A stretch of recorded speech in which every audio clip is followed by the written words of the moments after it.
you know, who have listened to me before, to be brief. I like words.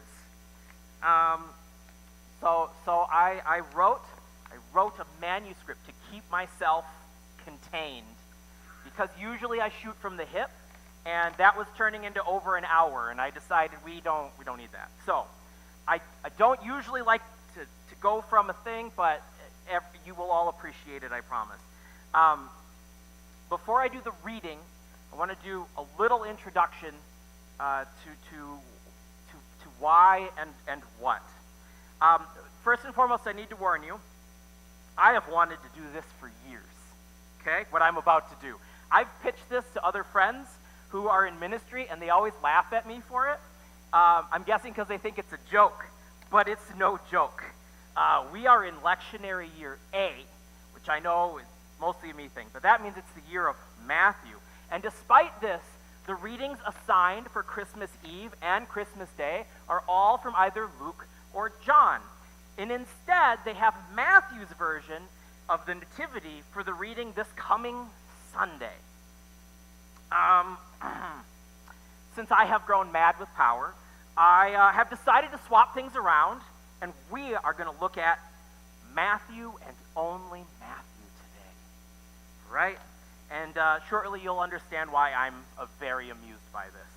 Now, just real quick, only 2 of the 4 Gospels actually say anything about Jesus' birth, Matthew and Luke. They each have a somewhat similar pattern to them. They contain things like a genealogy. Don't worry, I'm not reading that part. A snippet about the pregnancy, something from the birth story itself, and then a couple little bits of Jesus' childhood. And so, because of this, Christmas pageants and stories often like to smash it all together into like one story. But to be clear, they are not in any way the same. And as far as we can tell, the authors weren't operating under the assumption that people would be looking at both, because they were written in very different places at roughly the same time, so they weren't seeing each other's work to fit it together. So, as I read Matthew's account, please think about how this differs from the Christmas story as you typically hear it. So I'm just going to read Matthew chapter 1, 18 through 25 here.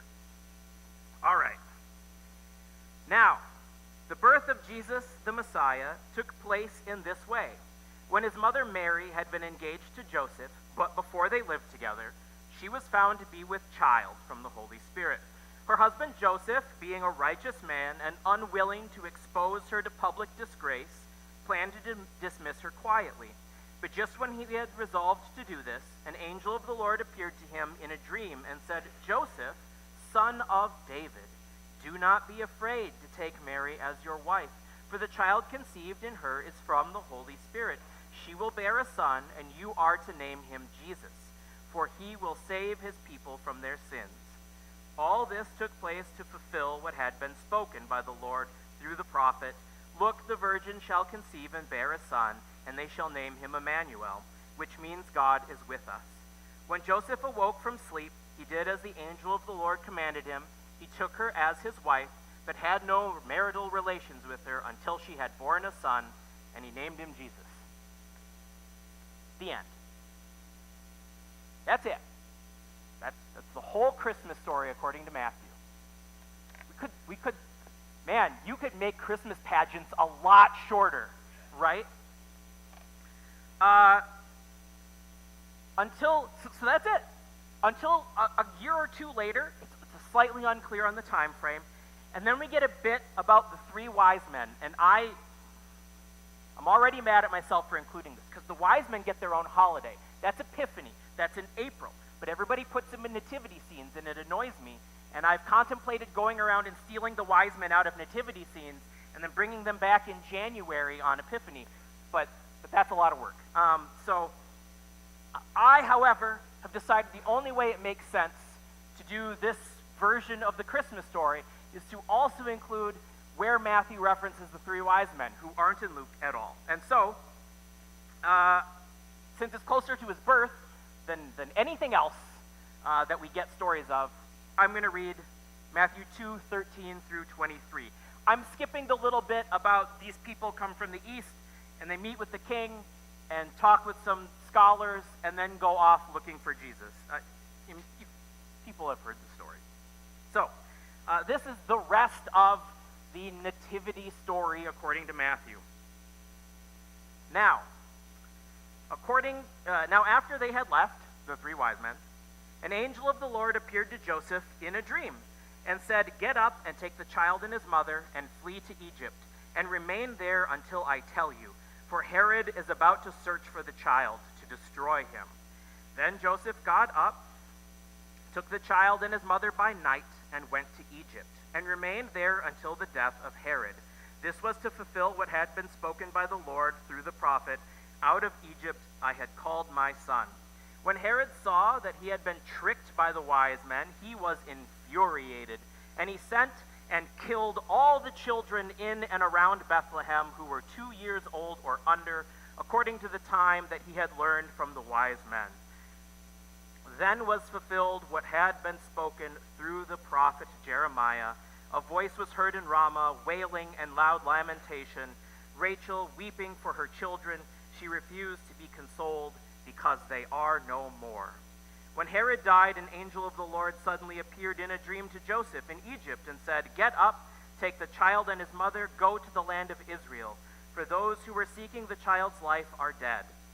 Then Joseph got up, took the child and his mother, and went to the land of Israel. But when he heard that Archelaus was ruling over Judea in place of his father Herod, he was afraid to go there. And after being warned in a dream, he went away to the direction of Galilee.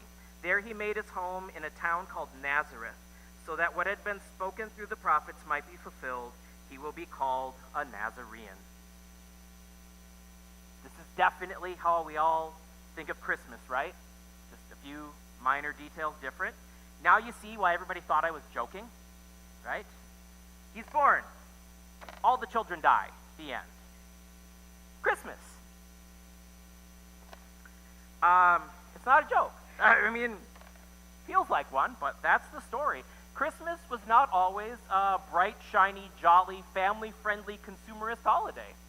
It was rather a blatant condemnation of the world as we know it, and the kind of hope for a different world, where the Prince of Peace comes as a nobody to nobodies, instead of the kind of ruler that slaughters babies because they might threaten his place on the throne.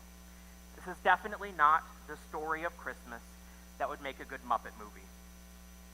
Now, which I just watched yesterday, by the way. I love Muppet Christmas Carol, by the way. Highly recommend if you haven't watched it recently. I don't want to belabor the point too much, but as much as I love Luke's gospel for its pageantry and nativity and insistence on focusing on individuals at the margins of society, like Mary, who is by far the focus of Luke's nativity story, there is something truly beautiful, I think, in Matthew's insistence on pulling no punches. Simplicity is the key here. And the gospel writer isn't as interested in putting on a good show as he is trying to show how Jesus' story is the embodiment of all of the stories that lead up to it, because he believes these stories exist to show what is to come. The genealogy Matthew lists before the story lists almost every character worthy of mention in the Old Testament stories that can be reasonably fit together into a line. Joseph is a descendant of David because David was told his descendants would rule. Mary is a virgin because in the Septuagint, the Greek translation of the Holy Scriptures, Isaiah references a virgin given birth to a child when salvation approaches. The Hebrew word just means young woman, and it was about a contemporary situation, but the author wasn't reading it in Hebrew. So, foreigners come to acknowledge him because the prophets promise that salvation will come to the Gentiles. Joseph and his family flee to Egypt because in Genesis, Joseph and his family flee to Egypt. Then Herod kills the children because the Pharaoh did the same thing when he feared being overthrown. Joseph and the amazing Technicolor dreams of Moses, right? We're getting it all to fit together. It's not about objective history or even internal consistency. It's about making the point. There are many particular matters of interest we could investigate here, but there's one thing I really want to focus in that is truly unique to Matthew's version of the story, and only Matthew's. I want to talk about Joseph a bit. The little bit of reading we did here talks about Joseph more than all of the rest of the New Testament combined. Mark never even mentions his name. John twice refers to Jesus as the son of Joseph, and Luke uses his name 3 times in total, and he's never an active character. Nowhere else is Joseph even named. Why does the author of Matthew think he's so important? I have a suspicion, but I'll be honest, it's largely conjecture. Here's what we're given. When he finds out his fiancée is pregnant, and instead of dragging her onto the Maury show and doing a paternity test, or dragging her through the streets to drag her name through the mud, make sure she faces consequences for betraying him, he just goes to quietly let her go to do her own thing. He has a dream in which an angel tells him to marry her, and he does. I imagine his own family gave him a lot of flack for that. And a year or two later, after being visited by some strangers from 1,000 miles east, he has another dream where he's warned that death awaits if he doesn't flee. So to protect his family, they leave. They go from Bethlehem down to become refugees in Egypt. There was a sizable population of Jews in Egypt, especially in the northern part, along the coast, but we aren't told if he has any actual connections there. We don't really know. And then a couple years after that, instead of returning to Bethlehem, because there's still a threat there of some kind, the same person who wanted the child dead a couple years back, his kid's on the throne, he decides to leave everything he knows behind there and move north to Nazareth to avoid any additional risks. Now, everything beyond that, that's all we get. That's all we get. Everything beyond this is guesses, built from historical knowledge. Living in the small town of Nazareth, Joseph supported his growing family. He had himself, Mary, Jesus, and several other children that get referenced in various places. Now, in a time where hunger was so common that we can't find skeletons from this time who don't show evidence of malnutrition, and I want to reiterate that, we cannot find skeletons from this time period in this area that do not show permanent signs of malnutrition on their skeletons. Keeping a family alive like that is not a simple feat. We tend to refer to Joseph as a carpenter, but the Greek word simply means someone who works with their hands. And given how few trees there are in the area, a mason might be possible, but I think the most likely scenario is he's just a day laborer. That, given how the likes of which we hear about in the parables, about 4 miles from Nazareth, so give or take an hour, was the city of Sepphoris, which was the local Roman capital of the region, and there was almost constant Roman-funded construction in the city of Sepphoris. So while it would have been back-breaking work, and many of his neighbors probably would have looked down on him for working with the Romans voluntarily, it would have been steadier employment than any of his other options. By the time Jesus' recorded ministry begins, Joseph is completely out of the picture. Jesus' mother and siblings appear, but I think the most likely explanation is that decades of hard labor and malnutrition took their toll, and Joseph had likely died years before. Everything he had endured, the shame, the fear, the pain, all to become a footnote in a book about a son that wasn't his by blood. He may be largely invisible to us, but he definitely isn't invisible to Jesus. As far as Jesus was concerned, this was his dad. And while we know nothing about their relationship, I think the life Jesus witnesses Joseph leading becomes part and parcel of his teaching. Every time he tells a parable about hired workers, his dad is one of those characters. When Jesus talks about the different kinds of employers that they work for, the various masters of these projects, I think he's remembering the stories he heard his dad tell. When Jesus says, "Blessed are the meek, those who hunger or thirst for righteousness," when he stands against oppression on behalf of the powerless, well, it certainly pertains to many around him and to him, given his lot in life. Joseph is his starting place. Jesus' sacrifice was possible because Joseph's sacrifice had been made. I think he deserves a little recognition for that. Now, true to form, when we celebrate Christmas today and tomorrow, I think it's worth taking some time to think about all of the invisible people whose sacrifices make our lives today possible. People who, like Joseph, get swept to the margins and left there. Anybody have a special Christmas time sweater that they wear or something? I have one. I was tempted to bring it, but it's Nightmare Before Christmas, and it would kind of clash with the vibe up here. I bet if you check the tag on it, it says how to wash it. So you can get your money's worth out of it.